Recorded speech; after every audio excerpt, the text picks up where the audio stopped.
Pour l'instant, il y a les participants qui se connectent. 7 participants, 9, ça monte. Si tu peux voir aussi. Bonjour à tous, hein, bonjour. Bonjour. Hello, hello, bonsoir, Bonjour. Bonsoir. Bonsoir à tous. On va attendre un peu que tout le monde arrive avant de commencer la capsule vers le réel avec Isabelle. Parce qu'il y a du... Voilà, ça prend du temps. Mais après, ça va être super. Donc, bienvenue à tous. Je vois que ça monte. C'est bien. Tout le monde est prêt? Tout le monde est prêt. Tout le monde a un papier, un stylo. Bon, de toute façon, tout ça, ça va être dit. Mais... Et vos feutres, vos crayons de couleur? Non, c'est pas vrai. Voilà. Isabelle, si tu peux ouvrir aussi converser, hein, si tu veux. Il y a déjà des gens qui te disent bonjour. Il y a Magali qui te dit bonjour. D'accord, très bien. Voilà. Ok, alors Et voilà, très bien. J'ai tout ce qu'il faut. Bonjour Magali, merci d'être là. Il y a Pierre aussi, Pierre Ferrier qui te dit bonjour. Il y a Céline aussi, oui. Stéphanie, voilà. Bon, voilà. Bonsoir Stéphanie, Céline. Voilà. Marie, David, super. Voilà. Bienvenue à tout le monde. Ouais, on va encore attendre 2-3 minutes. On va commencer à 5 pour voir que les... voilà, le temps que tout le monde arrive. Super. Ravis, nous aussi, on est ravis. Bienvenue. Magnifique. Bienvenue à tous. Voilà. Bon, c'est chouette. Tu vas attendre 5, non? Je pense qu'on peut y aller. On va y aller à 5, on peut commencer. Bon, bonjour à tous. Nous sommes... nous avons créé Supraconscience avec Karine pour accueillir Isabelle aujourd'hui. Mais c'est surtout une plateforme qui va nous permettre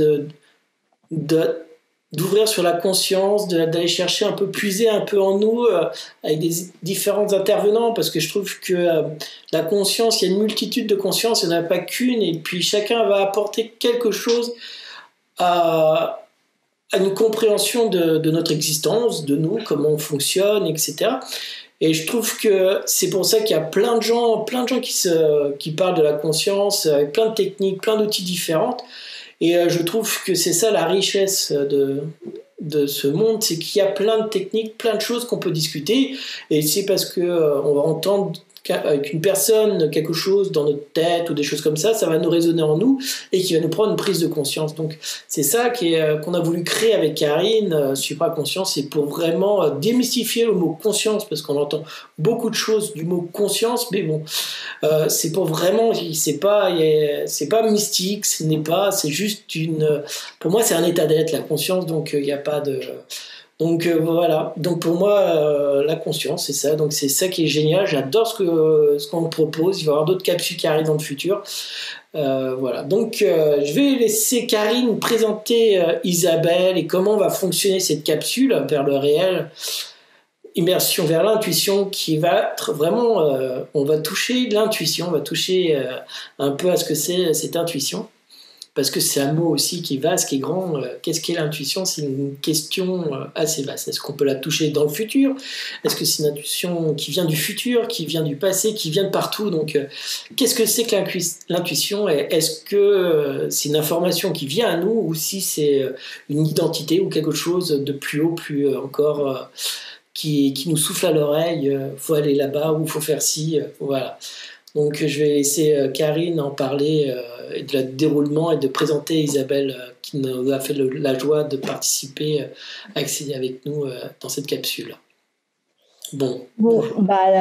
Merci François-Xavier. Bonsoir tout le monde, bonsoir Isabelle. Alors Isabelle, toi tu as été journaliste pendant de longues années.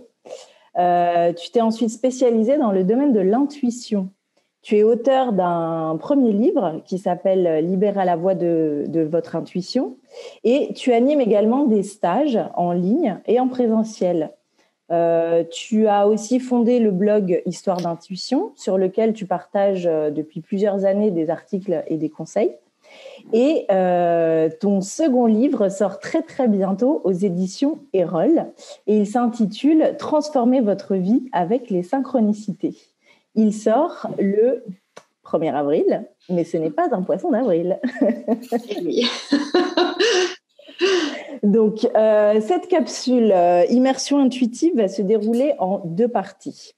Donc, Isabelle va vous guider dans 2 jeux d'intuition, chacun suivi d'un échange, afin que vous partagiez vos ressentis et vos questions. Donc, avant de laisser Isabelle nous guider dans le monde de l'intuition, sachez déjà que vous pouvez poser vos questions dans l'onglet questions et réponses qui est en bas de l'écran. Vous avez déjà conversé, on a déjà tous les coucous et les bonsoirs. Pour ceux qui le souhaitent, vous pouvez aussi lever la main et à ce moment-là, on ouvrira votre micro si vous voulez poser une question ou exprimer un ressenti. Et c'est toujours en bas avec la petite main qui fait coucou pour lever la main. Voilà, je pense que j'ai tout dit. Donc, je te laisse maintenant, Isabelle, des petits mots pour nous présenter cette immersion intuitive. Oui, merci Karine. Je signale que j'ai vu qu'apparemment il y a des micros qui sont ouverts. Il y a un message qui dit qu'il y aurait du son multiple. Voilà. D'accord. Alors, oui, c'est important d'avoir du confort sonore et puis du confort intérieur tout court quand on va parler d'intuition et comme on va le faire ce soir, se connecter à son intuition. Et comme j'ai envie de vous emmener tous, là, vous les participants, mais merci d'être là déjà. C'est toujours super chouette de voir que quand on lance des rendez-vous, qu'on répond à des rendez-vous, les gens sont là, des personnes intéressées sont là. Et François Xavier disait, j'ai envie de démystifier le mot conscience. Moi, j'ai vraiment envie de démystifier le mot intuition. Je dirais même que c'est tout mon travail. Donc, on va faire ça ce soir. On va démystifier, mais dans le bon sens. C'est-à-dire je vais vous proposer, comme disait Karine, deux jeux d'intuition. Et puis, autour de ça, j'attends vos questions. On va réfléchir à qu'est-ce que c'est que l'intuition, tout ça vient. Enfin, on va démystifier, quoi. Démystifier, ça veut dire qu'on va faire de la lumière. Donc, je vais vous proposer à tous de vous munir de papier et de stylo et je vais vous proposer qu'on commence tout de suite par un premier jeu. Pour ceux qui sont venus, j'ai vu qu'il y avait des participants à mes stages ou ceux qui viendront peut-être me rejoindre. J'aime bien, toute ma pédagogie est fondée sur le jeu, donc j'aime bien mettre directement en condition. Donc, je vais vous proposer tous qu'on commence par un premier jeu. Pour ce premier jeu, je vais directement vous proposer que vous puissiez entrer en contact avec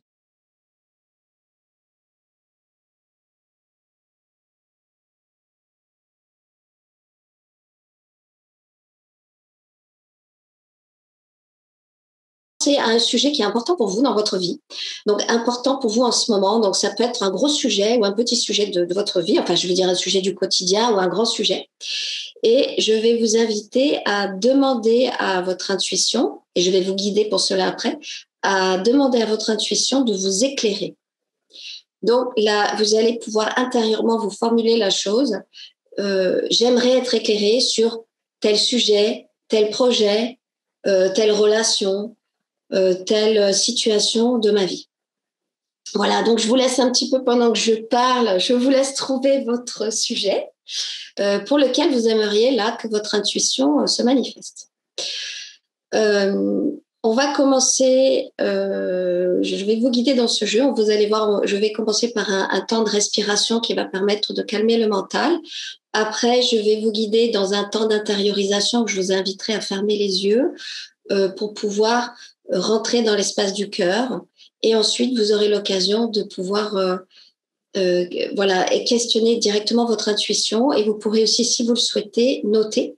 Et à la fin de ce petit jeu, eh bien, vous aurez l'occasion de lever la main, ceux qui le souhaitent, pour partager ce que vous aurez vécu au cours de cette expérience. Et ce qui se sera passé pour vous, ceux qui ont envie. Je précise que je vous ai au son, mais je ne vous ai pas visuellement, c'est-à-dire que je ne vois pas les participants. Donc, je vais faire au mieux pour tous vous accompagner et qu'on soit tous ensemble et qu'on soit tous reliés, même si visuellement vous me voyez, mais moi, je ne vous vois pas. Voilà, donc si jamais il y avait aussi des questions, comme disait Karine, n'hésitez pas à vous manifester. Voilà, donc je vais vous proposer qu'on commence ce premier jeu. Donc je vais vous inviter à décroiser vos jambes, si elles sont croisées, à vous asseoir le dos assez droit, le dos droit, sans être rigide, et de commencer à respirer de manière tranquille et ample par le nez.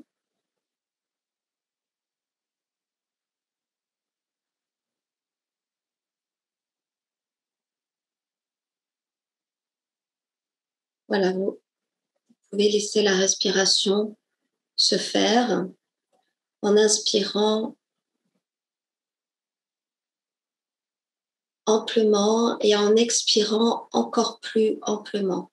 Que votre expiration soit un petit peu plus longue que l'inspiration.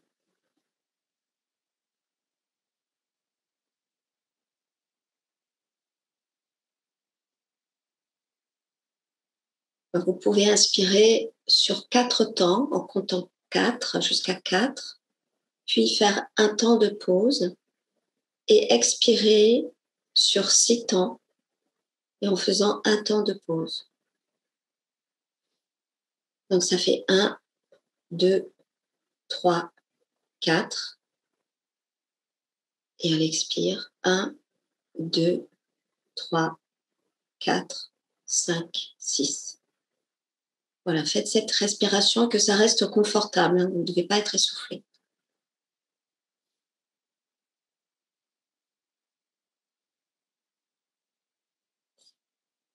Tout en gardant les yeux fermés, je vais vous inviter maintenant à poser une main sur votre cœur, dans l'espace du cœur, à sentir la présence de votre cœur et vous inviter à imaginer une lumière qui irradie depuis cet espace, une lumière qui devient de plus en plus intense et puissante au fur et à mesure que vous continuez à inspirer et à expirer calmement, amplement.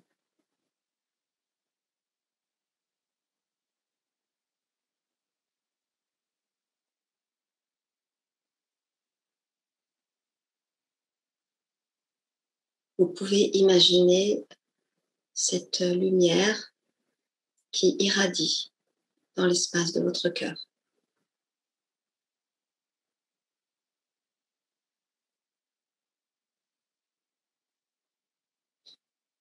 Et maintenant, je vais vous proposer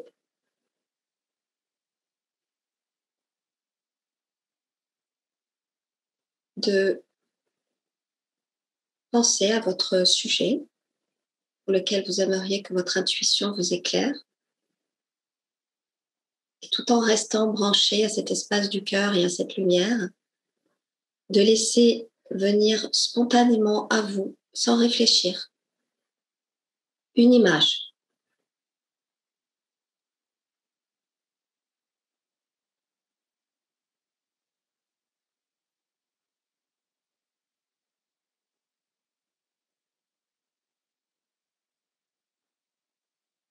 Peut-être il y a aussi un mot ou une phrase qui se présente à vous.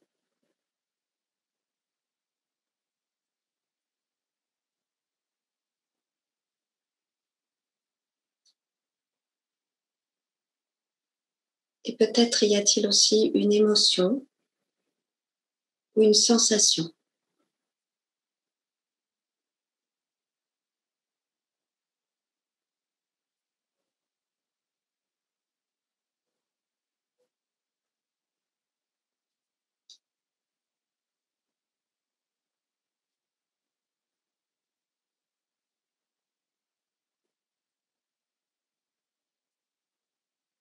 je vous invite, pour ceux qui ont envie, de prendre une feuille de papier, un crayon et de noter peut-être les éléments qui sont venus à vous.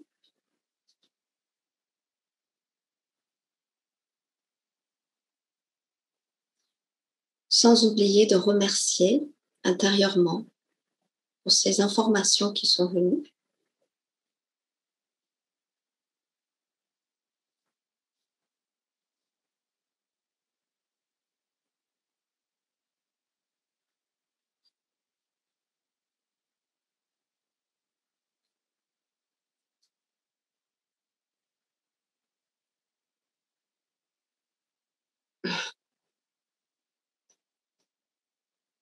Voilà, je vous laisse, prenez le temps de noter ce que vous avez envie de noter, ce qui est là, ce qui est présent pour vous, sans vous juger.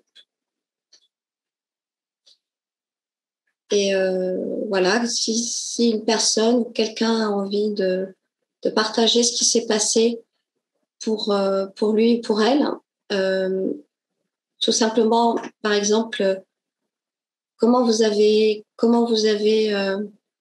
vécu cette expérience? Est-ce que c'était facile ou est-ce que c'était difficile? Qu'est-ce qui s'est passé?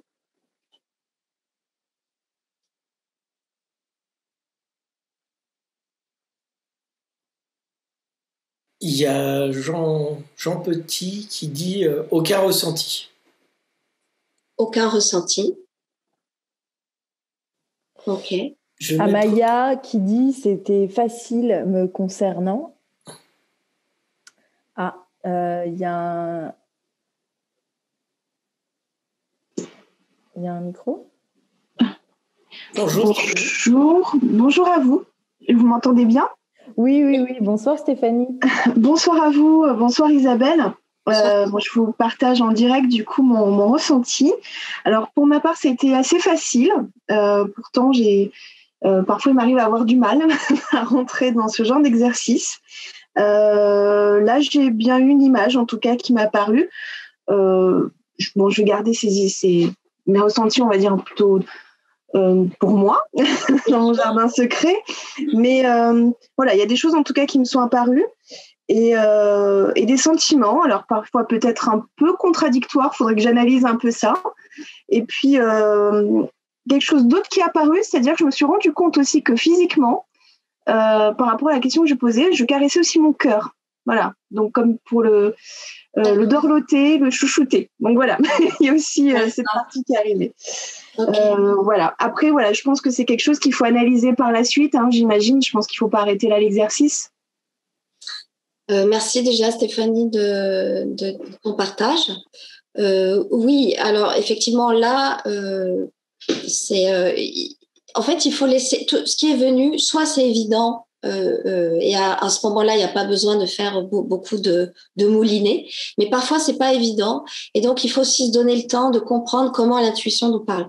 Parce que l'intuition, elle a une manière bien à elle de nous parler, et c'est comme un langage qu'il faut qu'on apprenne à décrypter. Parce que ce qu'on vient de faire là, ce que je viens de vous faire faire, en tout cas d'essayer, c'est d'aller chercher l'intuition, d'aller la provoquer, de l'amener à vous. Et c'est vrai que c'est pas un mouvement naturel, puisque dans la vie, normalement, l'intuition, elle se présente à nous de manière spontanée et on vient pas la chercher. Donc, quand on vient faire ce mouvement d'aller la chercher, eh bien, elle va s'adresser à nous. Ça va être comme un langage qu'on va apprendre à décrypter. Et en tout cas, en ce qui te concerne, Stéphanie, je me permets de te tutoyer. J'espère que c'est OK pour tout le monde. Si ça ne va pas, tu fais signe que ça va pas. Eh bien, peut-être que tu vas demain ou à un moment donné, tu vas avoir une lumière justement et comprendre pourquoi tu avais eu ce ressenti, pourquoi tu as eu cette image. Je voulais répondre aussi au monsieur ou à la personne qui a dit « moi, j'ai aucun ressenti ». Donc, ça peut arriver. Ça ne veut pas dire évidemment c'est Jean. Donc, Jean, ça ne veut pas dire que tu n'as pas d'intuition, évidemment, car tout le monde a de l'intuition. Hein, tout le monde a un potentiel intuitif. Après, cet exercice-là, effectivement, c'est un exercice assez direct. Et donc, ça veut dire qu'il faut un certain lâcher-prise. Alors là, on est en direct, on est en ligne. Voilà, j'ai essayé de vous amener dans un moment de détente, mais pour certaines personnes qui sont très dans le mental, eh ben, il faut peut-être un petit peu plus de temps, un petit peu plus de détente, un petit peu plus de confiance. Donc, Jean, ne renonce pas. Et évidemment, tu as de l'intuition. En tout cas, si tu es là, c'est que tu es intéressé par ce sujet. Donc, ça, déjà, en soi, ça suffit. Il y a justement quelqu'un qui dit « j'ai une image toute noire ». Donc, c'est aussi toujours un petit peu ce mental qui lâche pas. Ça peut. Après, oui, je vois, c'est Yi qui nous partage cela. Peut-être que Yi, elle a eu d'autres choses, autres que cette image noire. Après, c'est subtil, hein, la manière dont nous parle l'intuition. Ça peut vraiment nécessiter un apprentissage. Donc, ça, c'est toute la partie pratique que je vais proposer en stage.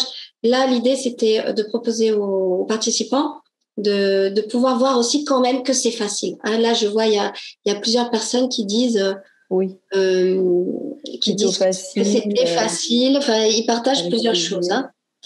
Donc, en fait, ce jeu, ça nous amène à voir comme Jean ou comme peut-être d'autres personnes que c'est pas facile d'aller se connecter à son intuition, alors que pourtant c'est très facile.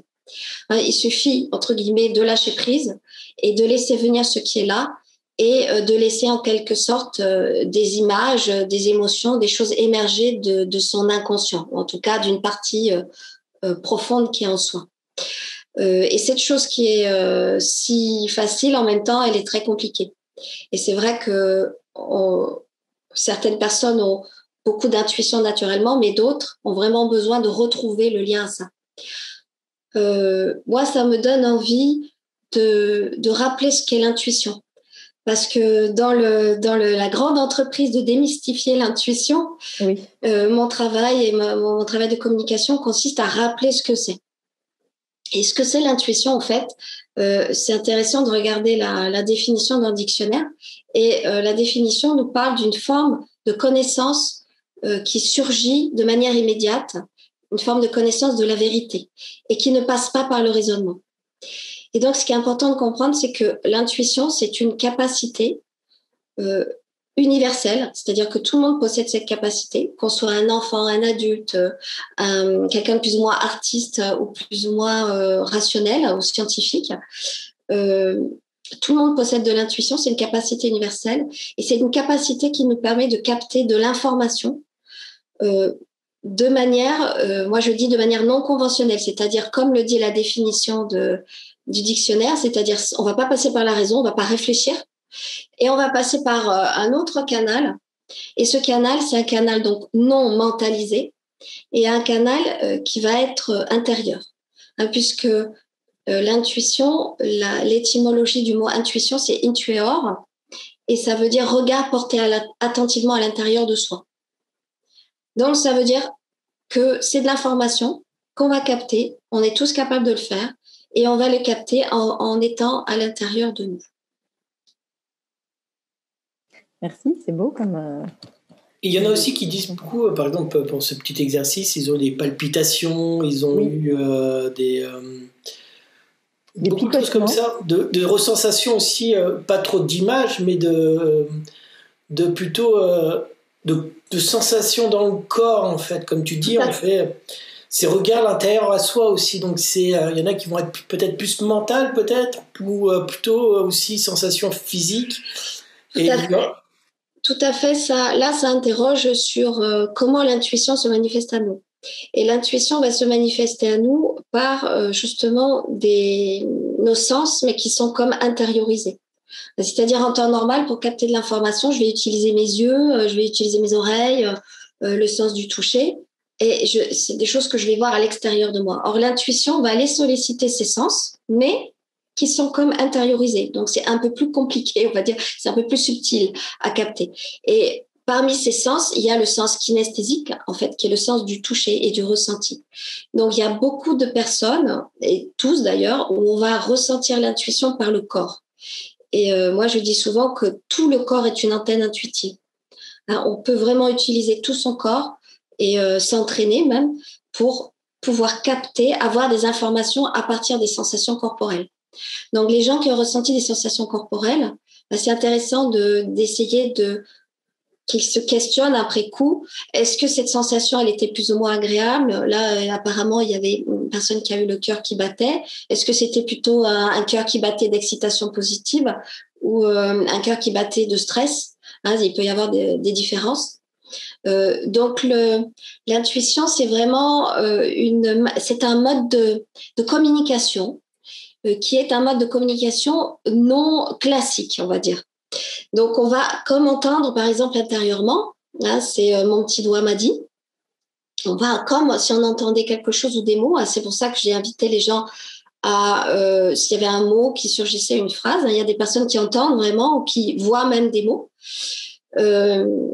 Et on peut aussi, pour certaines personnes, donc avoir des images qui vont nous traverser. Et ce sont des images très rapides, très subtiles.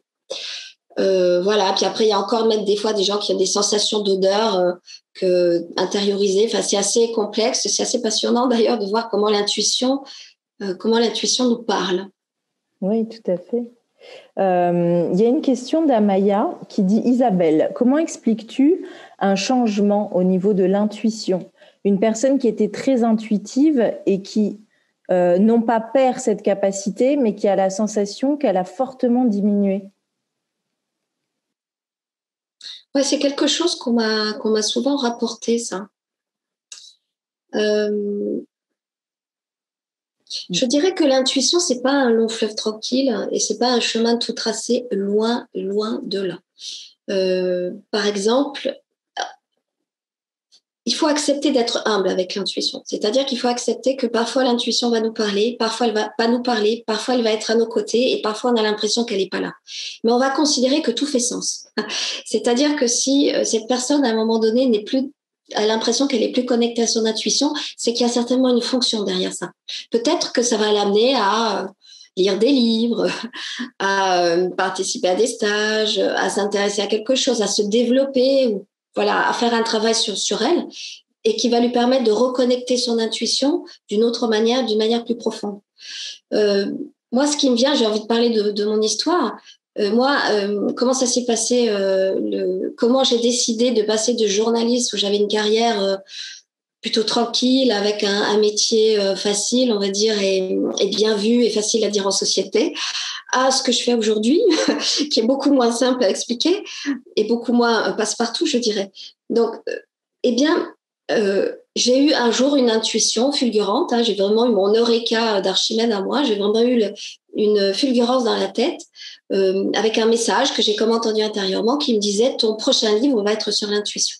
Et toute mon histoire, tout mon cheminement par rapport à l'intuition est parti de ce moment assez fou et que moi-même, je n'ai pas compris. Et c'est d'ailleurs, j'ai été mue après par la curiosité de comprendre mais qu'est-ce que j'ai vécu, mais qu'est-ce que c'est que ce truc et comment ça marche. Et là, c'était la journaliste qui était piquée au vif. Donc, j'ai carrément mené une enquête pour mon premier livre. Alors, pourquoi je dis ça? Évidemment, il y a un lien avec la question qui vient d'être posée avant. C'est que c'est en écrivant le livre que je me suis rendu compte que j'étais intuitive. Parce que jusque-là, j'étais intuitive, mais je ne me rendais pas compte. Et je reviens sur ce que je dis, c'est que l'intuition, c'est un phénomène sensible, c'est un phénomène complexe. C'est vraiment quelque chose qui va nous demander de l'humilité. Et donc, voilà, il y a des moments où on va avoir de l'intuition, il y a des moments où on ne va pas en avoir, mais la fonction, elle est toujours là et on peut apprendre à la développer. De savoir s'écouter aussi. Oui. Bon, merci. Dis donc, c'était une question vraiment intéressante. Alors, il n'y a plus personne qui veut participer à voix haute.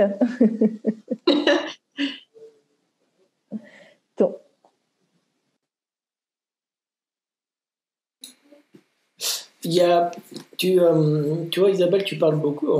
Je pense que pour dire, est-ce que aussi l'intuition, il n'y a pas, comme tu dis, est-ce que c'est pas qu'il y a une perte ou moins une perte d'intuition. Je pense pas qu'il faut juger dans une différence comme ça.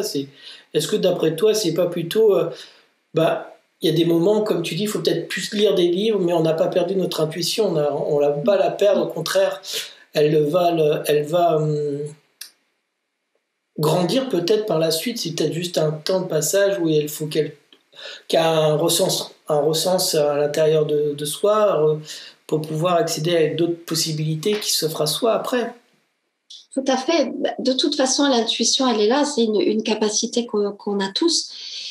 Après, c'est ce que je disais, c'est pourquoi dans ce moment de ma vie, j'ai l'impression que mon intuition n'est plus connectée à moi. On peut se servir de ça. Ça veut dire quelque chose, en fait, sur le chemin de la personne. Et ça va l'amener à faire des choses, à poser des actions, à se poser des questions, à aller pousser des portes, à aller rencontrer des gens, à faire des choses qui vont faire sens, en fait, dans sa vie. Donc, c'était ça par rapport à cette question. Mais c'est vrai que ça peut être assez déroutant. Et on peut aussi, quand on a l'impression comme ça que notre intuition, elle n'est plus tellement au rendez-vous et on ne sait pas pourquoi, c'est là qu'on peut apprendre à essayer d'aller la questionner. Et donc d'apprendre avec des techniques et de s'entraîner, quoi, et d'essayer et de questionner son intuition et de voir ce qui se passe. En final, il faut qu'elle fasse un stage avec toi. Oui, enfin, il y a avec plaisir. Je suis pas la seule, mais oui. En tout cas, c'est une incitation à ça. Oui, bien sûr. Puisqu'en tout cas, si elle pose la question, si elle est là ce soir, c'est que c'est important pour elle. Après, je sais pas si la question la concernait directement ou si c'était une question qu'elle se posait. Mais effectivement. Il y a aussi une notion de confiance en l'intuition. On dit souvent faire confiance en son intuition, faire confiance en son intuition. Oui, c'est très important. C'est comme ça qu'on va pouvoir faire des erreurs-essais. On va pouvoir se rendre compte, est-ce que là, c'était vraiment mon intuition qui parlait ou est-ce que c'était autre chose? Parce il y a beaucoup de peur autour de l'intuition. On a peur de se tromper. On a peur on se pose plein de questions. Est-ce que je dois y aller? Est-ce que je dois pas y aller? Est-ce que c'est juste? Est-ce que c'est vraiment mon intuition? Ou est-ce que c'est pas mon intuition? Donc ça aussi, c'est des questions qui sont toujours très présentes. Et voilà, moi, j'essaie de donner des pistes à la fois dans mes articles, enfin dans ma communication, et dans les stages, pour essayer de faire comprendre, de faire toucher du doigt quand est-ce que c'est de l'intuition, peut-être, parce qu'il faut rester humble, et quand est-ce que c'est pas de l'intuition. Et une des grandes caractéristiques que je donne pour essayer de distinguer ce qui est de l'intuition ou pas, c'est la question des émotions parasites. C'est quand je reçois une intuition ou que je pense que c'est de l'intuition et qu'en fait je suis complètement envahie soit de peur, soit de jugement, de critique, enfin qui a ça en arrière-plan, il y a de fortes chances pour que ça soit pas de l'intuition. L'intuition, je dis toujours, elle est pure en fait. Elle a la sérénité de la vérité. Quand l'intuition arrive, c'est comme si on recevait un message et qui est dénué d'émotion. Après, on peut avoir de l'émotion, mais c'est dans l'après-coup. On n'a jamais d'émotion au moment où on reçoit l'intuition. Et une autre caractéristique, quand on reçoit l'intuition, quand elle vient à nous, c'est qu'elle va surgir de manière immédiate, subite, et souvent sans, en étant hors contexte. C'est comme ça aussi qu'on va reconnaître de l'intuition. En gros, le classique, c'est que vous êtes en train de faire vos courses, vous êtes en train de conduire, vous êtes en train de prendre votre douche tranquillement, et tout d'un coup, il y a quelque chose qui vous traverse. Une information vous traverse, une image, une pensée, un ressenti, une idée. Ça peut se présenter simplement comme une idée ou une connaissance subite et qui n'a aucun rapport avec ce que vous êtes en train de faire ou même les gens avec qui vous êtes en train de discuter. Alors là, il faut faire attention, il faut prêter attention. Et là, la difficulté, c'est que très souvent, on prête pas attention parce que ça va très vite et que comme notre tête aussi est remplie de beaucoup de messages, on a du mal à distinguer et même on a du mal à l'attraper. Donc tout le travail, ça va consister d'attraper ce moment fugace de l'information qui passe et de dire attention, stop, est-ce que peut-être c'est une intuition et ça vaut peut-être le coup que je l'écoute et que je regarde ce qu'elle a à me dire. Voilà, c'est ça en fait, parce que du coup, c'est l'intuition qui vient à nous quelque part dans ces moments fugaces. Parce qu'il y a une question aussi qui dit, est-ce qu'on peut forcer l'intuition? C'est par rapport à l'exercice justement. C'est Stéphanie qui dit les mots qui lui sont venus en premier. Est-ce que c'était des mots qu'elle avait envie d'entendre, ou est-ce que justement c'était ce moment en fait qui est venu la traverser? Alors, c'est toujours la grande question. Après, c'est elle-même, c'est Stéphanie, hein, c'est ça, c'est Stéphanie. Oui, c'est ça, oui. Et puis d'autres personnes peut-être qui se posent la même question. Oui, il y a, ça revient aussi, hein. Il y a eu justement comment faire la part entre l'intuition comment faire la part. Et bien la part, on l'a fait en faisant confiance. Donc là, on va considérer que beaucoup de conditions sont réunies pour que ça soit votre intuition. 1, vous êtes là. 2, vous me faites confiance, parce qu'a priori, je suis une spécialiste du sujet. Et vous avez envie. Et vous avez surtout, et le mot-clé, c'est le mot intention. Intention, vous voyez, c'est très proche de intuition. Il y a quelques lettres qui différencient les deux mots.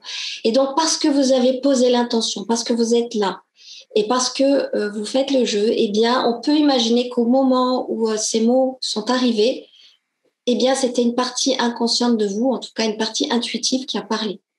On va poser ça comme présupposé. Mais on ne peut pas non plus exclure que effectivement c'est quelque chose que j'ai envie d'entendre.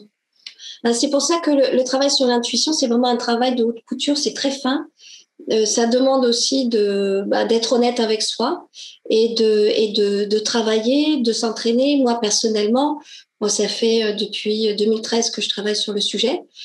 Et je n'arrête pas de travailler mon intuition. Je la travaille aussi en accompagnement privé, individuel. Hein, j'accompagne des gens sur un chemin de connaissance de soi. Et j'utilise un outil extrêmement intuitif, donc qui est vraiment un outil presque de communication d'inconscient à inconscient. Et je me suis beaucoup entraînée pour ça.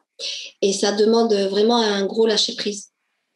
Donc, il y a aussi en fait, on est obligé quand on veut travailler son intuition et qu'on veut vraiment se connecter à son intuition, on est obligé d'accepter que peut-être on se trompe. Et que oui, on va faire des erreurs. Et que c'est pas grave. Et que c'est parce qu'on va oser, justement. Moi, j'apprends aussi beaucoup libérer la voie de l'intuition, ça veut dire se libérer des peurs. La peur du jugement, la peur de l'erreur, la peur de se tromper. Et d'aller au-delà de cette peur et d'accepter d'avoir peur. Et c'est parce qu'on va aller au-delà de ça qu'il va se passer quelque chose et qu'on va avoir des confirmations. Il y a une question aussi qui est d'Aline qui fait qu'est-ce qui est la différence entre l'intuition et l'instinct? Parce que je pense que c'est très bien d'entendre ça. Qu'est-ce qui est la différence en fait? Qu'est-ce qu'on peut... L'instinct, en fait, c'est deux mots qui parlent de la même chose pour moi. La différence, c'est que l'instinct va vraiment faire une référence au corps. Alors, on peut même considérer que l'instinct, c'est l'intuition du corps. Ouais, l'instinct, je répète, pour que ça descende. L'instinct est l'intuition du corps. Et on peut inverser la proposition en disant que l'intuition, c'est l'instinct de l'âme. L'intuition, c'est l'instinct de l'âme. En tout cas, dans le mot instinct, tel qu'il est employé, il y a des gens qui préfèrent utiliser instinct parce que c'est plus simple pour eux. Et effectivement, ces personnes-là qui sont plus à l'aise avec ce mot, c'est parce qu'il y a des gens qui, effectivement, vont avoir un profil intuitif qui est plutôt corporel et que j'appelle instinctif ou actif. Là, moi, je me suis rendu compte qu'on n'intuitait pas tous de la même manière au fil des stages et des gens que j'ai pu rencontrer et qui avaient différents profils intuitifs. J'en ai identifié 3, alors avec des nuances évidemment. Et il y a des gens qui sont, que j'appelle les intuitifs rationnels ou intellectuels. Donc eux, ils ont beaucoup d'idées, ils ont des idées fulgurantes, ils ont aussi beaucoup ce petit vélo du mental.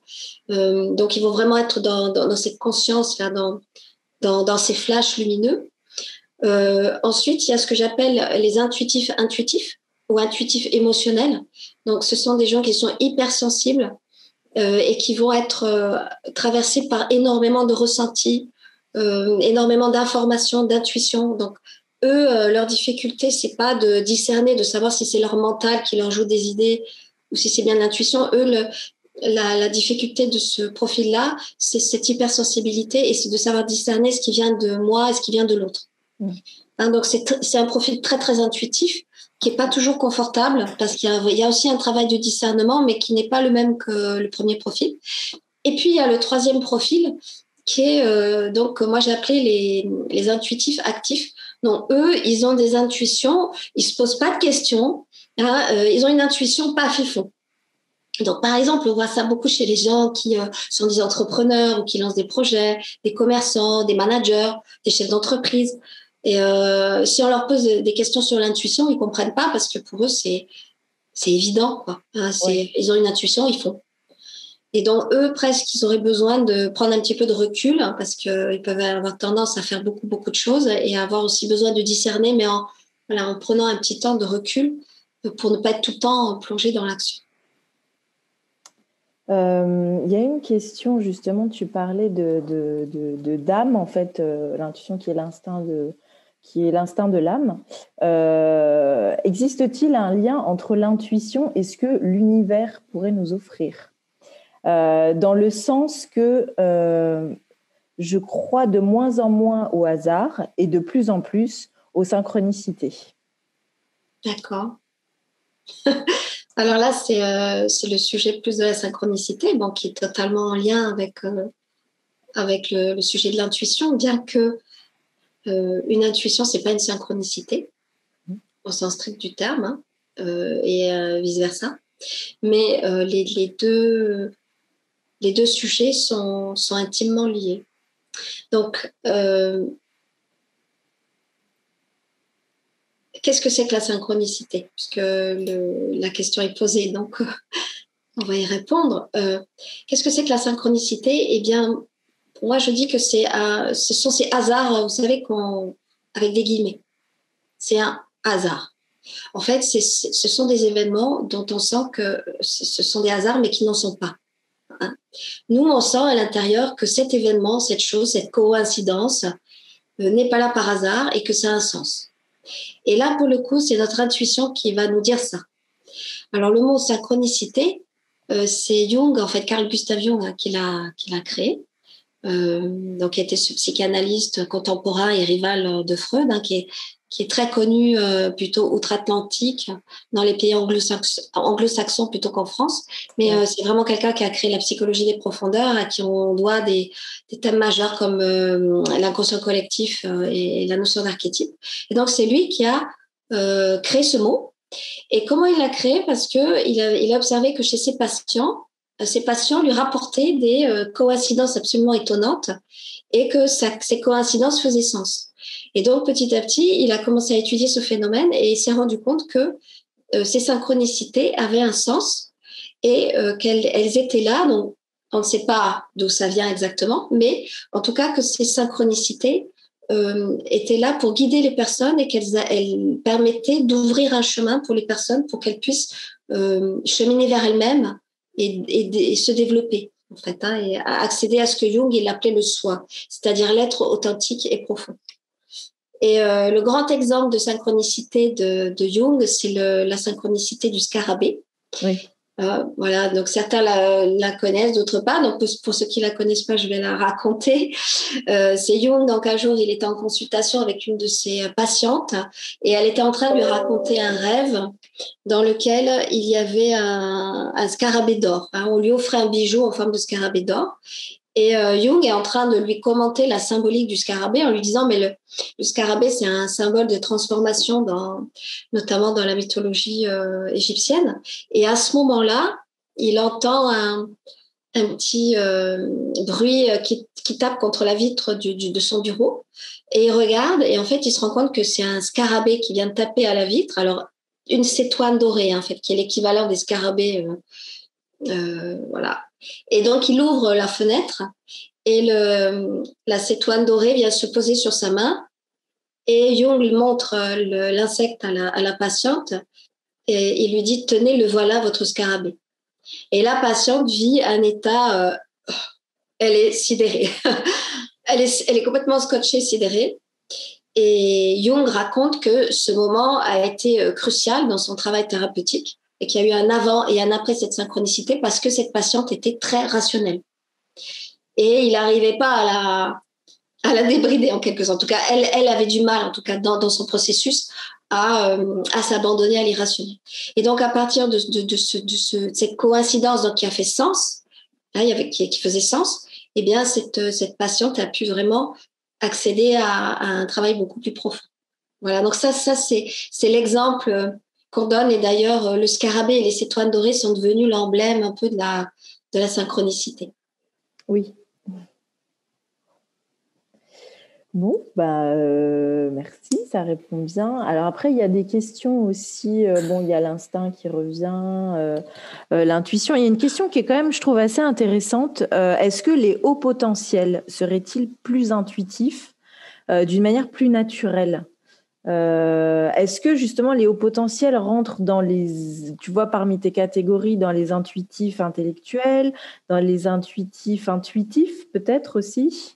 Alors, c'est une bonne question. Merci de l'avoir posée parce que ça fait un long moment que j'ai dans mes sujets d'articles que je publie sur mon blog Histoire d'intuition que j'ai ce thème. Et là, je ne vais pas me risquer à y répondre parce que c'est un vaste sujet. Donc déjà, je n'ai pas suffisamment encore étudié ce qu'est un haut potentiel. C'est un sujet assez vaste. Hein. Ce sont ces surdoués ou les zèbres aussi, je crois qu'on les appelle. Donc, quand même, de ce que je sais, parce que j'ai quand même un peu lu, c'est que ce qui les caractérise, c'est une hypersensibilité. Et une hypersensibilité et une hyperintelligence, une hypercompréhension. Donc, cette hypersensibilité, forcément, elle va les prédisposer à l'intuition. Hein, puisque quand on est hypersensible, on va capter plein de choses. Capter des choses de l'autre, des choses de l'environnement. On va être comme un petit peu un filet, j'ai envie de dire. Hein, on va attraper plein de choses, quoi. Encore une fois, c'est pas forcément confortable. Donc, je te répondrai que oui, a priori, les hauts potentiels ont, je pense, en tout cas de ce que j'ai pu comprendre jusqu'à présent, un potentiel intuitif plus élevé, mais ça demande enquête et écriture d'un article. Donc, je vous donne rendez-vous sur mon blog quand j'aurai écrit cet article. Mais encore une fois, de ce que je sais aussi, les hauts potentiels, c'est pas facile d'être haut potentiel. Et de manière générale, c'est pas du tout facile d'être hyper intuitif dans cette société. Et donc, c'est pas forcément que un cadeau. Hein, ce que je veux dire par là, c'est pas parce qu'on est très intuitif, qu'on est traversé par plein d'informations que c'est facile. Et il faut aussi apprendre à se protéger, apprendre à revenir vers soi, apprendre à discerner, apprendre aussi à vraiment s'ancrer, hein, parce que les gens hypersensibles ont tendance ils manquent d'ancrage ou de sécurité intérieure et du coup, ça devient un peu compliqué. Voilà ce que je peux répondre sur le haut potentiel et l'intuition. Alors, il y en a beaucoup qui parlent, il y a plusieurs questions sur l'intuition. Est-ce que c'est la somme de nos expériences passées ou c'est également héréditaire? Voilà, c'est beaucoup ça. Est-ce que l'intuition, c'est quelque chose qui était dans nos gènes avant? Ouais. Est-ce qu'il y a quelque chose de médiumitique aussi, de quelque chose de médium? Ouais, alors là, ça pose la question de savoir d'où ça vient l'intuition et que, voilà, là, effectivement, jusqu'à présent, on a parlé de la capacité, hein, qu'on avait la capacité de capter des informations hein, qui sont autour de nous, mais d'où elles viennent. D'où elles viennent. Donc, il y a toute une réflexion à ce sujet. Moi, j'ai envie de proposer, je ne sais pas ce que vous en pensez, Karine et François-Xavier. Tout à fait. Ouais, j'aimerais proposer aux participants, du coup, d'essayer le deuxième jeu, donc, qui est un jeu que j'ai appelé La lettre du futur. Encore une fois, à vous qui êtes là et qui participez, faites ce jeu tranquillement, ne vous prenez pas la tête, vous n'êtes pas obligé qu'il se passe quelque chose. Hein, si comme Jean, il se passe rien, c'est pas grave, il se passera quelque chose à un autre moment. L'important, c'est de participer, de faire le jeu. Pourquoi j'ai envie de vous proposer ce jeu qui s'appelle La lettre du futur? Parce que ensuite, d'abord, ça va être intéressant pour vous, dans tous les cas. Et ensuite, ça va peut-être nous permettre d'aborder cette vaste question et tellement passionnante de savoir, mais d'où ça vient. Et effectivement, qu'est-ce que c'est que cette intuition? Voilà. À quoi on se connecte exactement quand on va se connecter à son intuition. OK? Super. On est prêt. J'ai mon stylo, j'ai mon carnet. Vous êtes prêts? OK. Bien, alors, je vous invite à... Voilà. Je vais partager la diapositive pour commencer comme tu m'avais... Voilà. Donc... Oui, alors je vais expliquer la consigne, hein, donc en même temps que les gens découvrent. Donc le but du jeu intuitif, ça va être de vous écrire une lettre à vous-même. En fait, c'est votre intuition qui va vous écrire une lettre. Donc vous pouvez voir sur le modèle, vous allez sur votre feuille écrire en haut à droite le lieu, donc la ville où vous vous trouvez en ce moment même.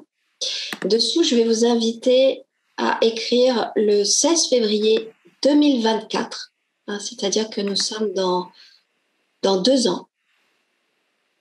Le même jour, dans 2 ans, le 16 février, dans 2 ans, dans 3 ans, pardon, le 16 février 2024, dans 3 ans. Et donc, je vous invite à, sur votre feuille, à écrire donc cher ou chère et votre prénom. Et puis, dessous, ce petit texte qui est « Grâce à ma présence bienveillante, je suis heureuse que tu aies pu, au cours de ces 2 dernières années,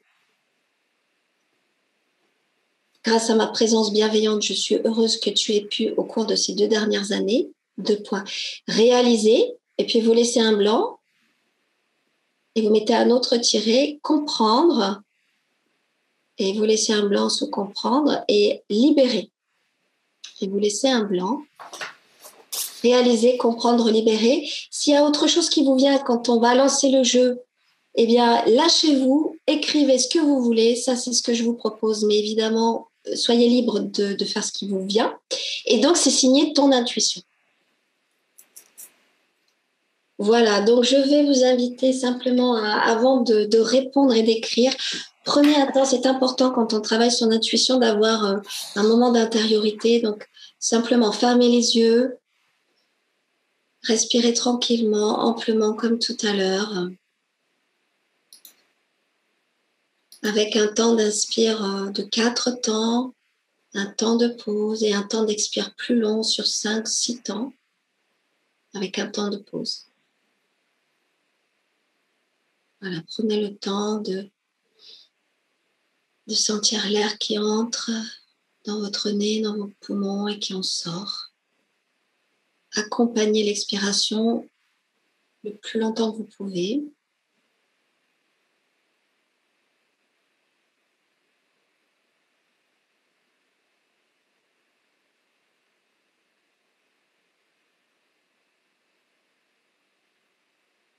Voilà, et quand ce sera votre moment, à chacun pourrait ouvrir les yeux et répondre spontanément en écrivant à ce qui vous vient et ce que votre intuition a envie de vous dire.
Ok. Encore quelques minutes, je pense. Voilà, encore quelques instants. Et puis, si des personnes, évidemment, ont envie de continuer à écrire quand nous allons reprendre, eh bien, qu'elles le fassent, évidemment, et surtout, de ne pas hésiter à écrire ce qui vient. Parfois, on peut être étonné du flot de mots qui se présentent à soi et qu'on n'avait pas prévu du tout.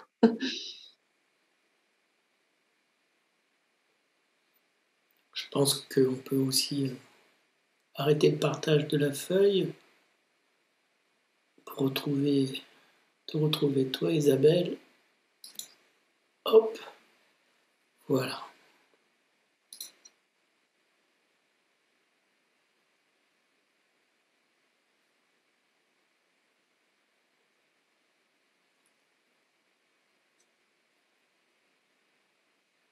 Ok.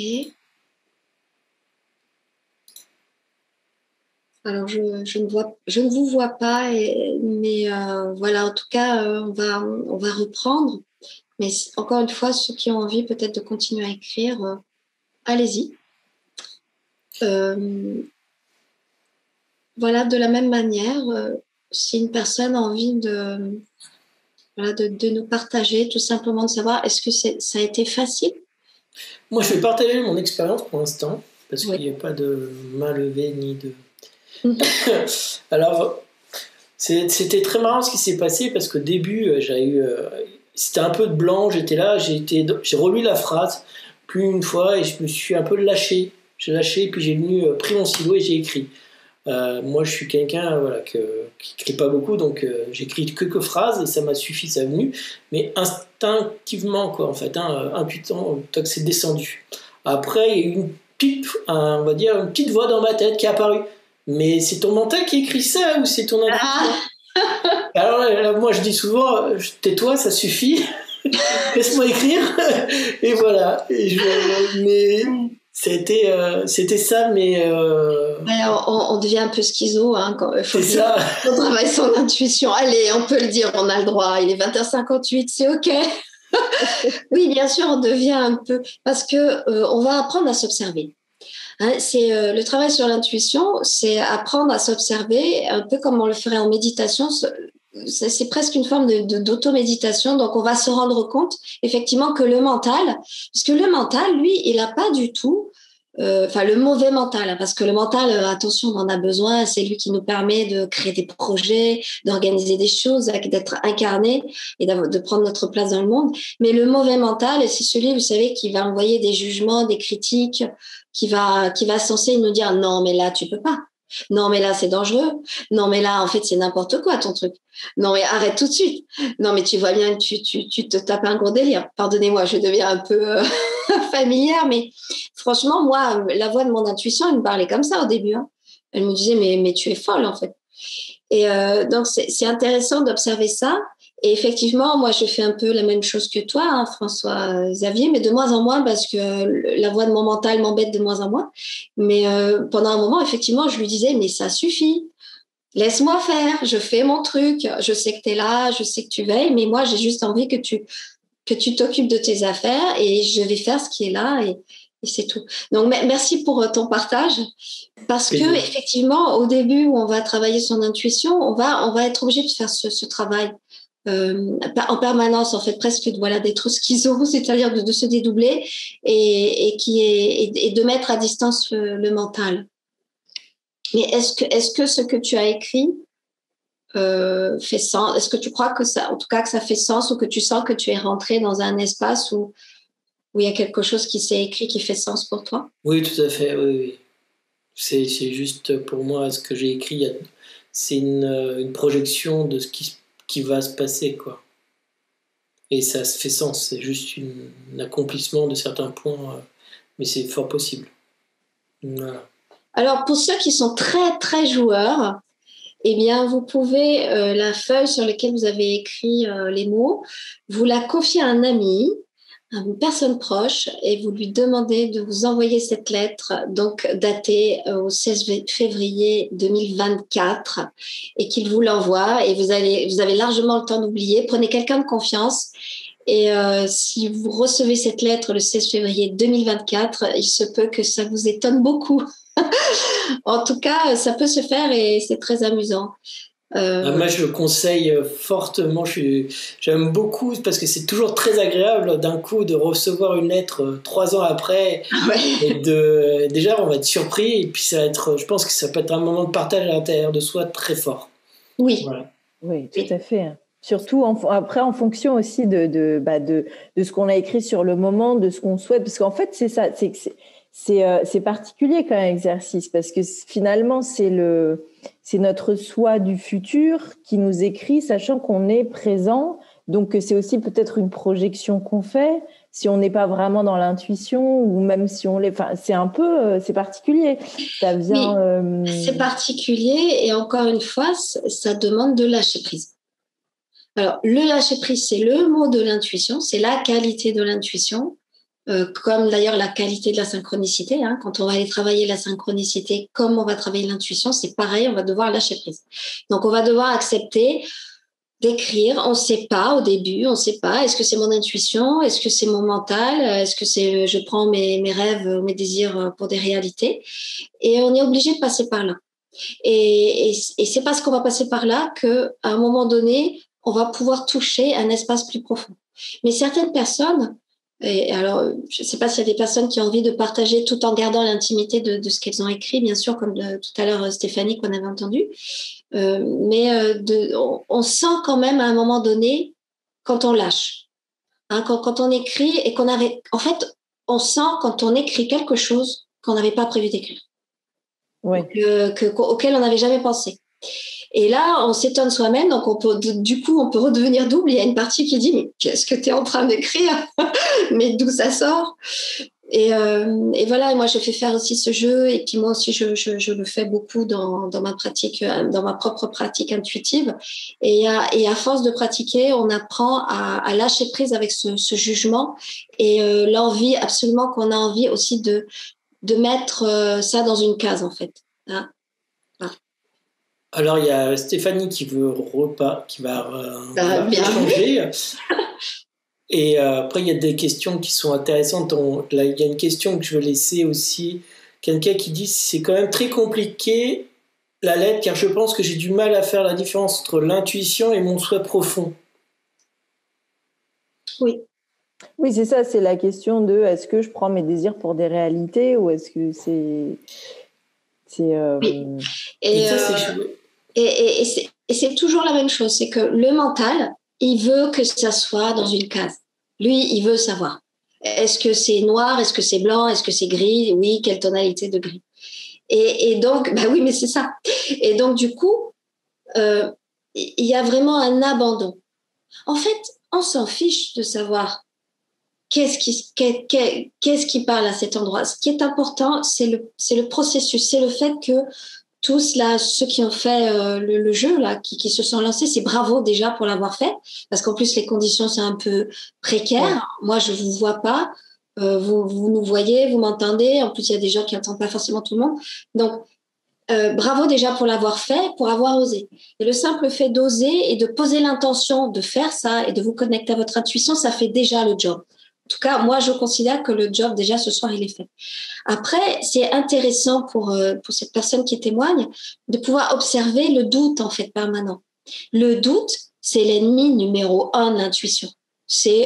Il arrive avec sa cape et il dit « Salut, je suis là, tu vas voir, ça va être compliqué. » Parce qu'il faut que l'intuition, ça soit compliqué. Et en fait, travailler sur l'intuition, c'est désapprendre à ce que ça soit compliqué. Et c'est réapprendre, comme quand on est enfant, à ce que ça soit simple. Ben, vous savez, les enfants, ils ont beaucoup d'intuition. Hein. Oui. Ils savent des choses incroyables hein, qu'on leur a jamais dit. Hein. Moi qui travaille aussi en psychanalyse transgénérationnelle, hein, c'est-à-dire en psychogénéalogie, et donc qui va travailler sur les questions des secrets de famille. Les enfants, ils connaissent des secrets de famille que personne ne leur a jamais dit. Ils connaissent, ils savent. Alors, ils savent à leur manière. Ils vont l'exprimer, voilà. de différentes manières. Hein. Ils vont exprimer des secrets, des choses qui n'ont jamais été dites, mais qui sont dans l'inconscient familial, hein, dans l'inconscient collectif familial. Et donc, travailler son intuition, ça va nous demander d'aller retrouver cet enfant intérieur. Là, je viens de publier un article sur mon blog qui parle de Eric Berne, qui est le fondateur de l'analyse transactionnelle, oui. Et qui est un hyper intuitif. Hein, il a entraîné son intuition sur des 25 000 soldats, hein, puisqu'il travaillait il était psychiatre, il travaillait pendant la Deuxième Guerre mondiale, et il était médecin, et il examinait des soldats, enfin des futurs soldats, et il devait dire en 30 secondes si ces personnes étaient aptes d'un point de vue psychologique et psychiatrique. Et donc, il s'est rendu compte qu'en fait, avant même que les candidats ne s'approchent de lui et qu'ils aient parlé, qu'il savait déjà les réponses de un. Ensuite, il a commencé à s'entraîner et s'est rendu compte qu'il était capable de deviner leur métier avec un taux de réussite assez étonnant. Et donc, il a commencé à étudier l'intuition comme ça. Et pour Eric Berne, il associe l'intuition avec l'enfant intérieur. C'est vraiment l'enfant en nous qui joue. C'est pour ça que moi, j'adore faire jouer, et j'adore jouer de manière générale, parce que quand on joue, on va se lâcher. On oublie l'adulte qu'il faut qu'il y ait des résultats, il faut gagner, il faut absolument gagner, il faut que ça soit comme ci, comme ça. L'enfant, juste, il est dans le plaisir de jouer. Donc, travailler son intuition, déjà, bravo pour l'avoir fait. Et puis, ce texte que vous avez écrit, c'est déjà super. Mettez-le de côté, faites-le vous envoyer, et peut-être qu'à un moment donné, vous allez un jour ressortir ce papier et vous allez faire « Ah oui, d'accord, je comprends ». Et voilà, mais il faut accepter de passer par un stade où on est sûr de rien. Et c'est parce qu'on va faire ce lâcher-prise qu'on va pouvoir contacter quelque chose de plus profond. Bah oui, il y a Céline qui dit, c'est vrai qu'à un moment donné, on a l'impression d'écrire une histoire. Ça vient tout seul. Ouais, ça c'est chouette ça. Ouais. Alors, elle a l'impression d'écrire une histoire. Ça c'est intéressant parce que ça veut dire que quand on va travailler l'intuition, comme là j'ai proposé de le faire, on va aller se brancher sur un champ. On va aller capter de l'information. Donc, on va dire que l'information à laquelle vous êtes branché, on va dire que c'est l'information qui vous concerne vous.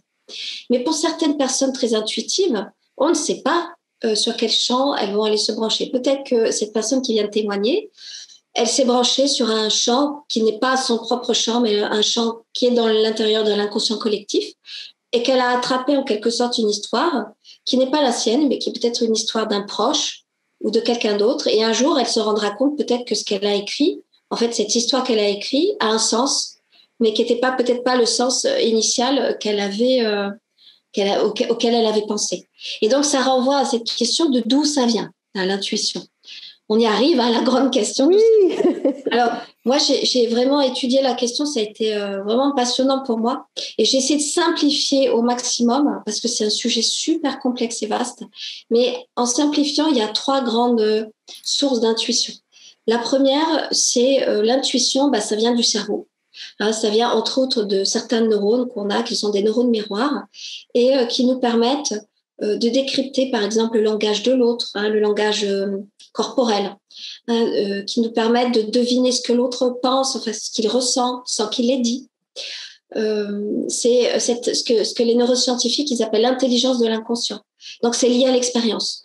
Plus j'ai de connaissances dans un domaine, plus je vais être capable de faire des raccourcis de pensée, hein, ce qu'on appelle des heuristiques, hein, c'est-à-dire des schémas de pensée ultra rapides qui vont me permettre de prendre des décisions, de comprendre des choses sans avoir besoin de réfléchir. Ça, c'est l'intuition, c'est le premier niveau, c'est l'intuition rationnelle, on va dire en tout cas, qui s'explique et c'est tout le champ de la recherche en psychologie cognitive, hein, notamment et dans les neurosciences. Après, il y a un deuxième cercle. Donc, au début, il y a un noyau. Ensuite, on va élargir un peu le propos. Et là, l'intuition viendrait d'un champ. Enfin, l'intuition serait plus simplement un phénomène individuel, mais un phénomène collectif.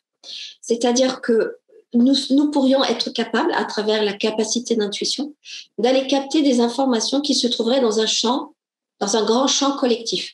Donc, c'est par exemple... c'est l'inconscient collectif de Carl Gustav Jung. Mais il y a bien d'autres scientifiques qui émettent des théories. Bon, l'un des plus connus, c'est Rupert Sheldrake, qui est un biologiste, qui lui parle de champs morphiques ou morphogénétiques.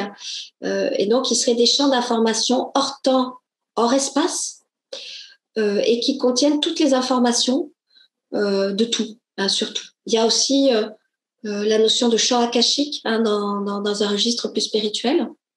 En fait, tout ça, ou encore, je pense à la noosphère de Teilhard de Chardin, et qui parle donc d'un champ de conscience collectif autour de la planète.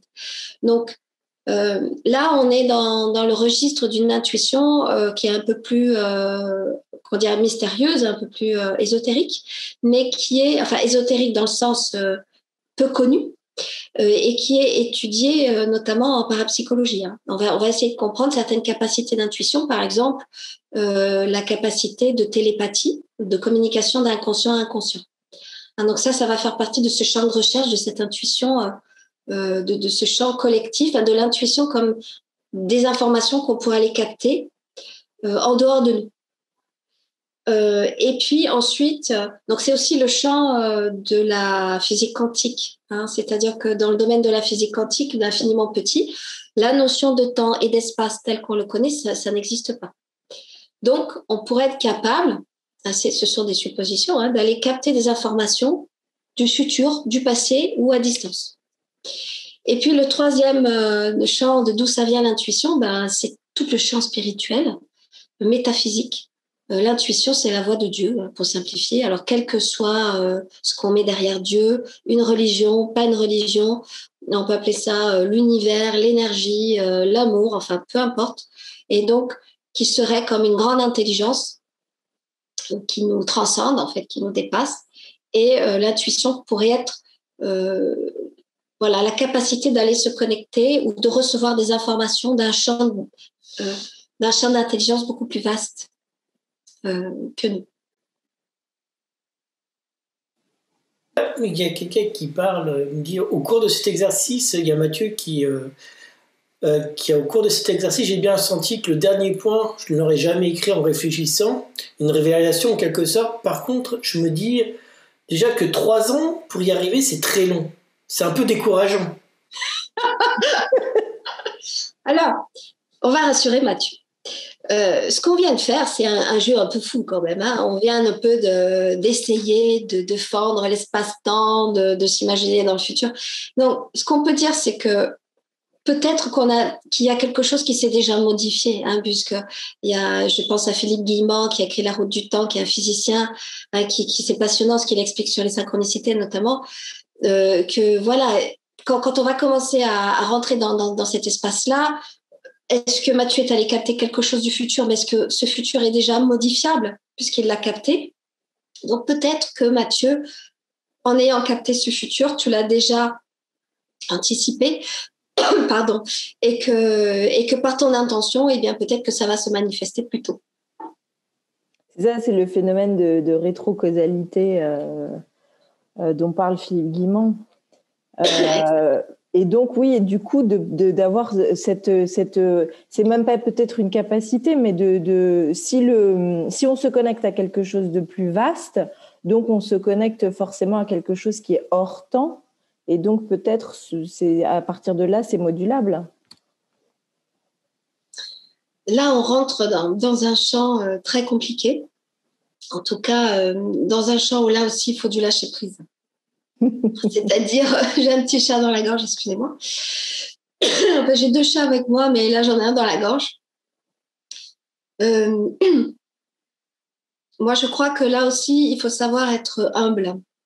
C'est très important quand on va travailler l'intuition, être humble par rapport à ce qui vient de s'écrire là et par rapport à ses capacités. Je pense aussi aux capacités de télépathie. La télépathie, c'est banal. C'est une manifestation d'intuition. C'est banal. Tout le monde est capable de faire ça. C'est lié à une capacité archaïque du bébé. Et pardon. Et donc, on est tous capables de faire ça. Et moi, j'insiste beaucoup pour dire que l'intuition, en fait, c'est quelque chose que tout le monde possède ça. Et on n'est pas spécialement doué parce que on arrive à manier ces éléments-là. C'est vraiment important de le rappeler parce que sinon on peut tomber aussi dans une forme de toute-puissance pour ceux qui ont des capacités intuitives particulièrement marquées. Et là, on s'éloigne aussi du sens profond de l'intuition et j'élargirais même le propos de la conscience, quoi. La conscience, c'est pas une question d'être tout-puissant. En tout cas, c'est vraiment une question d'être profondément connecté à soi.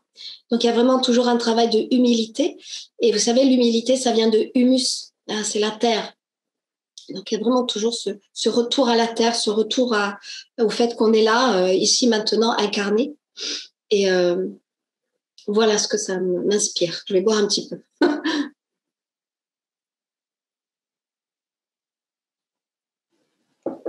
Bah oui, tout à fait. Est-ce qu'on prend encore quelques petites questions? Justement, j'étais en train de regarder les petites questions. Alors, il y en a une qui est plus basée sur l'intuition professionnelle, qui dit comment fait-on dans un milieu professionnel avec notre intuition? Parce que, alors qu'on vit dans une société dans laquelle on doit toujours justifier de A à Z ce qu'on fait, quelquefois parfois on a l'impression d'être entre guillemets des cons avec notre intuition, quoi. Oui, c'est comment on fait avec notre intuition dans le milieu professionnel, hein. C'est ça la question, quand on se sent un peu comme un ovni et qu'on sent des choses, on sait des choses et qu'on ne peut pas du tout arriver en disant dans un rapport, bon voilà, mon intuition, elle me dit que c'est pas bon de faire ce projet ou qu'il faut le faire et ça va marcher. Bon, ça, c'est une question vraiment, vraiment importante. Je me suis vraiment intéressée pour la première version du livre qui s'appelait Développer votre intuition pour prendre de meilleures décisions. Et j'étais allée interviewer des coachs, des dirigeants, des managers, justement pour leur poser ces questions-là. Eh bien, je dirais que ça dépend du degré de tolérance de l'entreprise dans laquelle on est. Mais globalement, c'est pas encore très bien toléré. Donc, ça veut dire qu'il va falloir un peu garder ses intuitions pour soi ou se débrouiller pour les faire passer d'une manière ou d'une autre, un peu fine et sans vraiment dire en avançant en quelque sorte masqué. C'est-à-dire, on sait que nous, on a l'intuition, on sait que ça marche et comment on va pouvoir apporter des éléments d'argumentation pour que ça passe. Mais après, les mentalités sont quand même vraiment en train de changer. Et ça se passe quand même assez vite. Et donc, en entreprise, on peut quand même voir de plus en plus des gens qui peut-être, alors dans le milieu professionnel, semblent assez fermés, mais dès lors qu'ils vont être dans la sphère privée, ils vont s'intéresser à des questions présupposément ésotériques ou un peu plus complexes, quoi. Donc voilà, bah, il faut prendre sur soi, je dirais, rester connecté à son intuition et voir comment on peut aussi apporter des argumentations pour faire passer ses idées et pouvoir vivre son intuition aussi dans le milieu professionnel, parce que évidemment, je le rappelle, l'intuition n'est pas réservée au domaine privé. Hein, l'intuition ne fait pas de frontières, elle s'arrête pas à la porte de chez soi le matin quand on s'en va travailler. Elle est disponible partout, tout le temps, dans toutes les situations, et que ça soit dans tous les domaines de notre vie. Il y en a qui parlent comme quoi, en faisant du sport, j'ai une idée, c'est l'intuition ou pas? Ouais, ça peut. Alors, justement, le fait de faire du sport, de se balader, moi, je vais, quand j'ai quelque chose à dénouer dans mon travail, une idée créative, quelque chose que je dois mettre en place, je vais me balader. J'arrête de travailler, j'arrête de réfléchir, je vais marcher. Et en général, je pense tout à fait à autre chose. Et au bout d'un moment, bim, j'ai une idée, j'ai une deuxième idée, j'ai une troisième idée. Et des fois, j'ai tellement d'idées que je dois mémoriser sur mes doigts parce qu'après, je les oublie. Et donc, quand j'arrive chez moi, je dis, oui, je me souviens, il y avait ça, ça, ça, ça et ça. Et là, je note. Donc, c'est intéressant si cette personne fait du sport et a une idée. Eh bien, peut-être que c'est une intuition. En tout cas, qu'il l'écoute, qu'il y fasse attention de plus en plus souvent et qu'il note et qu'il regarde un petit peu qu'est-ce que c'est que cette idée, est-ce que ça vaut le coup, est-ce qu'il peut la vérifier. C'est comme ça aussi qu'on prend confiance en son intuition, hein. C'est en vérifiant si on peut vérifier, ou en suivant l'intuition, en suivant cette idée. S'il la suit, qu'est-ce qui se passe? L'intuition, fondamentalement, elle nous veut du bien. Moi, je dis que c'est comme une amie qui nous veut du bien. Alors, elle nous veut du bien. Si on la suit, il va nous arriver quelque chose de positif pour nous. Positif, c'est pas forcément agréable. Attention, parce que des fois, l'intuition, elle va nous amener sur des chemins un peu ardus, un peu compliqués, mais pour notre bien, pour nous faire certainement évoluer en conscience et pour qu'on puisse grandir. Donc, voilà. Mais en tout cas, fondamentalement, l'intuition, c'est un outil, c'est une guidance intérieure profonde qui nous veut du bien. Alors, il y a une question justement, est-ce que l'intuition passe aussi par les rêves ou est-ce qu'il faut être conscient? Enfin, donc, elle a mis entre parenthèses sans jeu de mots, mais donc réveillé, quoi. Est-ce que ça peut passer la nuit, le jour? Comment ça peut fonctionner? Oui. En fait, il y a un moment où l'intuition se manifeste très facilement, très favorablement. C'est le moment où on s'endort. Et où les moments où on est dans un état de rêverie, où on est en train de s'endormir, où on est en train de se réveiller le matin.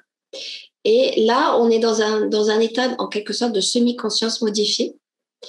Et on est à la fois dans le réel, mais à la fois, on est encore dans un espace, dans une dimension de semi-conscience, dans le rêve. Voilà. Et notre cerveau va émettre des ondes très lentes qui sont similaires à celles qu'on va produire quand on est en état de relaxation profonde ou de méditation profonde. Et donc, il peut être intéressant, quand on veut travailler l'intuition, que le moment où on se réveille le matin, si on a la chance de se réveiller sans réveil, c'est mieux, ou quand on va faire une sieste un week-end, ou qu'on sent qu'on est en train de s'endormir ou en train de se réveiller, eh bien qu'on capte volontairement des informations qui arrivent parce qu'on peut vraiment capter des intuitions. Alors qu'on pourra vérifier ou pas par la suite, mais en tout cas, c'est vraiment un moment qui est favorable à l'intuition. C'est ce moment de semi-conscience, en fait, naturel. Après, il y a la question des rêves. On peut aussi recevoir des messages par ces rêves, des messages intuitifs. Il y a bien sûr la question du rêve prémonitoire. Dans le rêve prémonitoire où on capte tellement bien une information que c'est une information qui vient du futur et celle-ci ensuite se réalise. Donc là, on peut vérifier concrètement que oui, on était bien dans ce que moi j'appelle un rêve intuitif. Là aussi, les rêves prémonitoires sont tabous de moins en moins, mais on en fait tous plus ou moins un jour dans notre vie où on connaît quelqu'un qui a fait un rêve prémonitoire. Alors très souvent, ça va concerner des contenus émotionnels assez difficiles et douloureux comme un accident ou le décès d'un proche, mais pas que. Moi, j'ai énormément de cas de rêves prémonitoires et moi-même, j'ai fait des rêves prémonitoires où j'étais branchée à un cloud beaucoup plus important d'une catastrophe, en fait, une catastrophe naturelle. Et donc, j'ai fait un rêve prémonitoire et j'ai compris 2 jours après qu'en fait, j'avais rêvé de ça, quoi. Et je connais beaucoup de témoignages en ce sens.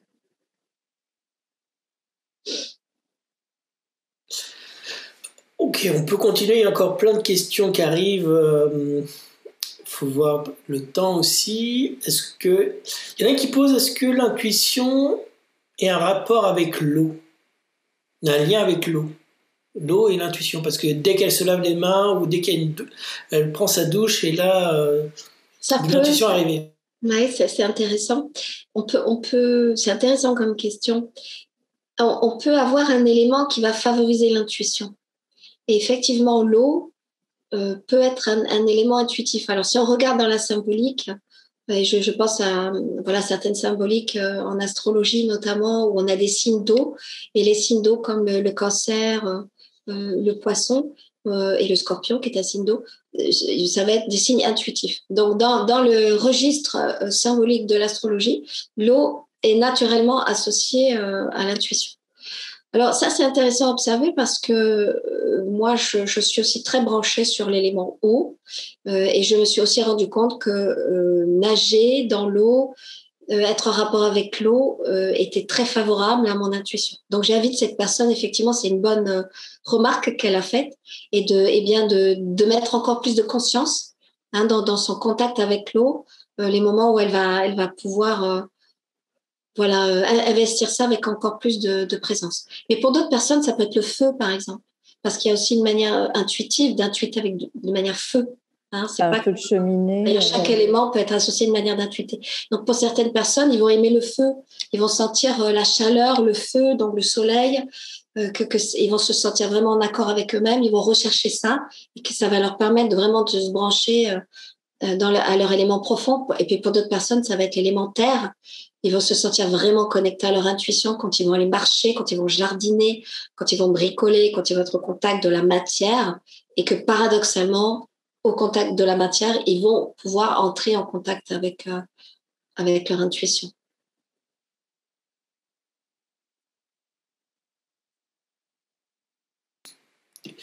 Alors, est-ce que on va peut-être conclure parce que ça fait plus d'une heure, une heure et demie maintenant qu'on est ensemble. Il y a encore plein de questions. Hein, je pourrais te les faire, je te les transmettrai si tu veux, Isabelle, et si tu pourrais écrire un petit peut-être sur ton blog, je sais pas. Oui, volontiers, ça. Mais il y a des questions encore plein. On pourra encore, je pense, discuter encore longuement et passionnément sur l'intuition parce que c'est un vaste sujet et qui est passionnant pour moi. Et donc, c'est une joie de discuter avec toi. Et il y a eu David qui nous a mis plein de citations d'Albert Einstein, de Steve Jobs. Donc, il y a Mathieu aussi par rapport à la question de ces 3 ans que ça va arriver, etc. Il dit merci, un grand merci. Et que il y a eu des révélations au bout de cette soirée qui lui arrivait. Donc je vais laisser Karine finir de clôturer. Moi je vous dis merci d'être venu encore, de participer à cette capsule vers le réel. Et merci à tous. Je vous redirai au revoir à la fin, que tout le monde soit exprimé. Merci. Merci. Merci à tous. Merci Isabelle.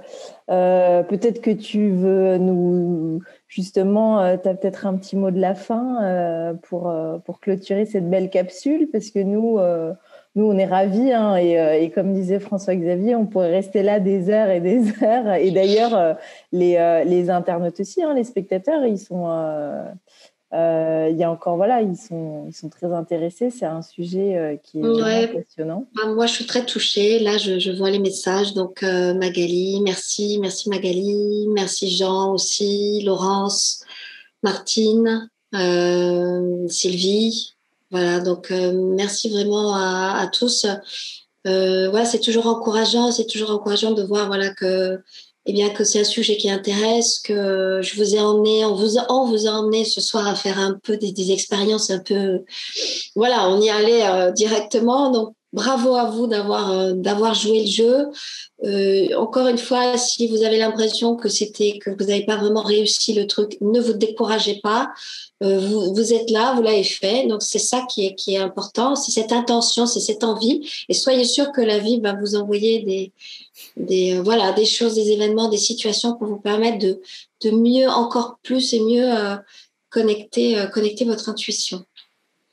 Et je veux juste dire pour Isabelle, donc allez sur son site internet. De toute façon, il va y avoir les liens sur notre page Facebook et sur Instagram, etc.